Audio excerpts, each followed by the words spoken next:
నా తీరిక సమయాల్లో నా శిక్షణలో ఉన్న అభ్యాసుల హృదయాలను శుభ్రపరచడంలోనే ఎక్కువగా నిమగ్నమై ఉంటాను. దీనివలన వారిలో దైవస్మరణ అన్ని వేళలా ఉండడం జరుగుతుంది.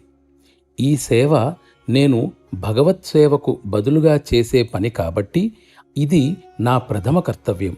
కానీ ఇది చాలా కష్టమైన పని. దీనికి చాలా సమయం పడుతుంది.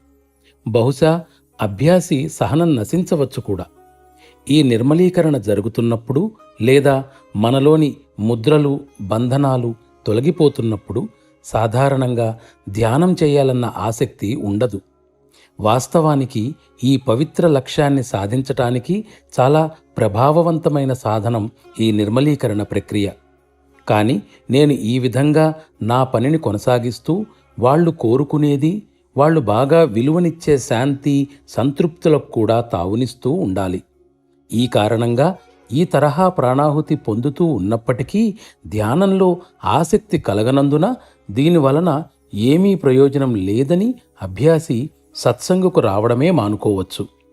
గురువు సమర్థత విషయమై పూర్తిగా ఒక నిర్ధారణకు వచ్చిన తరువాత, ఆయన తను ఆశించిన మేరకు ఉన్నాడన్న నిర్ణయానికి వచ్చిన తరువాత సాధకుడు ఆయనను నమ్మి అనుసరించి సర్వం ఆయనకు విడిచిపెట్టేయాలి. ఇదే సరైన పద్ధతి.